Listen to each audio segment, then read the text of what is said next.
কিচ্ছু বুঝে না। উনি স্বাস্থ্য ব্যবস্থা বুঝে না, উনি চিকিৎসা বুঝে না, উনি ইনস্ট্রুমেন্টাল নলেজ নাই। ওনার একমাত্র যোগ্যতা উনি গ্রামীণ ব্যাংকে ছিল এবং ডক্টর মোহাম্মদ ইউনূসের হচ্ছে খুব কাছের মানুষ। এই স্বাস্থ্য উপদেষ্টা বলে আমরা কি করব? এবং দুঃখজনক বিষয়, উনি নিজে চিকিৎসা করে সিঙ্গাপুর যায়। আমাদের একটা স্বাস্থ্যমন্ত্রী আছে বাংলাদেশের, চিনেন ওনাকে? উনি ডক্টর মোহাম্মদ ইউনূসের ভাই ব্রাদার কোথায় আসছে। ডক্টর মোহাম্মদ ইউনূসের স্বজন প্রীতির সবচেয়ে বড় এক্সাম্পল হচ্ছে স্বাস্থ্য উপদেষ্টা। সবসময় বলে আসছি, এই স্বাস্থ্য উপদেষ্টা এটা খুব প্রয়োজন নাই।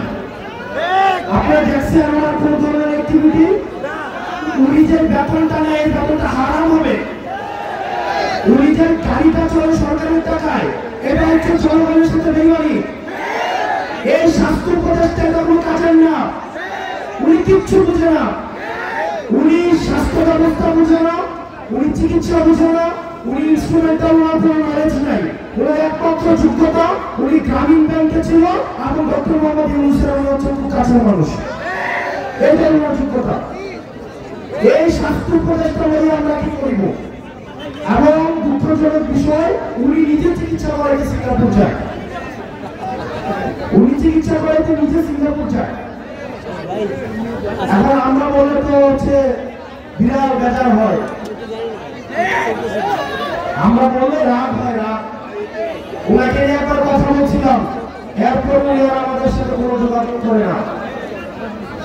এই স্বাস্থ্য উপদেষ্টার অনীতিবিলম্বে এই জনগণের যে টাকা পয়সা উনি বেতন দিছে, সেগুলো রাষ্ট্রীয় কোষাগারে জমা দিয়ে কোনো অনীতিবিলম্বে পদত্যাগ করা উচিত।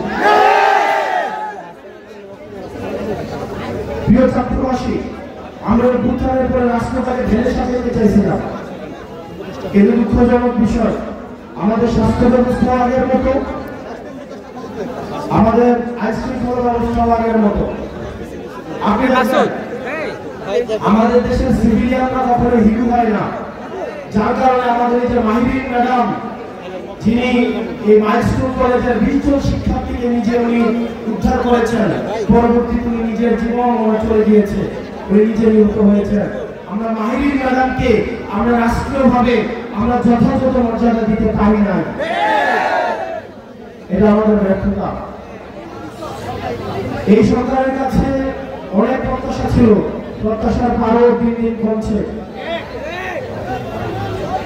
দিন শেষে আপনাদের কাছে আহ্বান জানাবো, দলমত নির্বিশেষে আমাদেরকে ফেসিবাদের বিপক্ষে আমাদেরকে অবস্থান নিতে হবে। আপনারা গতকাল দেখছেন লাশের উপর দিয়ে এই আওয়ামী ফেসিবাদ আবার তারা হচ্ছে রাজনীতি করার চেষ্টা করেছে।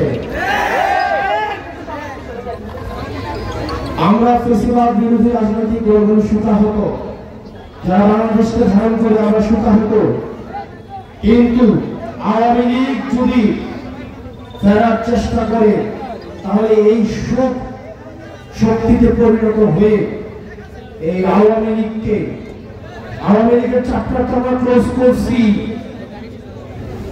ভবিষ্যতের উত্থানের যে কোনো সম্ভাবনাকে আমরা একদম নাই করে দেব। প্রিয় ছাত্রবাসী, আপনারা সজাগ থাকতে হবে, বেশিরভাগ বিরোধী রাজনৈতিক দলগুলোকে ঐক্যবদ্ধ থাকতে হবে।